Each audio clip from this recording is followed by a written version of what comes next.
Well, guys, so the last problem which was we are having, that the last character byte is always repeated. Okay, so what I found is, I have not found it solution, but what I found, one thing is that when we do SPI communication, and when master is sending any data to the slave, okay, so in this case most of the time a slave will be any sensor.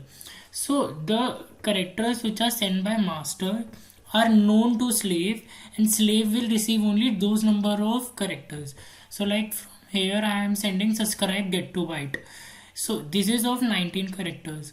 So slave will know that only 19 characters will be coming. So it will read a block of 19 characters only. Because let's say if I read here 15 characters, okay. So see now what happened, ki subscribe get to till 15 characters it master send, but then these remaining 4 bytes are also like they are kept in the buffer, they are also sent. Okay, why? Because in SPI communication, when we we are receiving it, when we are here, you can see when the 0 is written by the slave, so in its replacement it is getting the data from the master.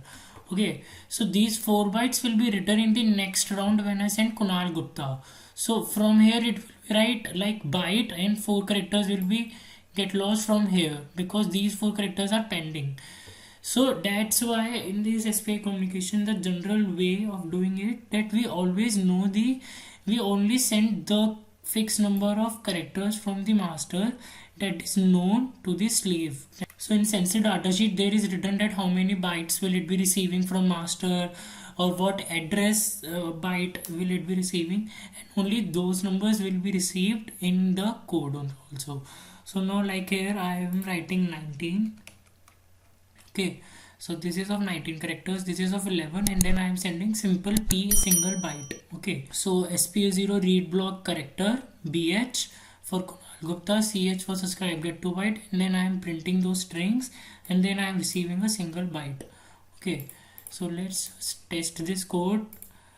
COM14. Okay, let me just close this, build solution, and then COM13. Okay, and now let's just, okay, now I'm resetting the master so that it again sends all these two strings. So you can see subscribe get to byte, Kunal Gupta, and then P successfully received. So like I have sent a string, then again I have sent a string, and then I send a single byte.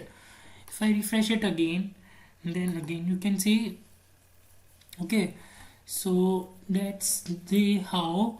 So the problem which we are getting, I'm still searching solution for it, but then what I found on net is that master and slave always send the fixed number of characters that is known to slave. Okay.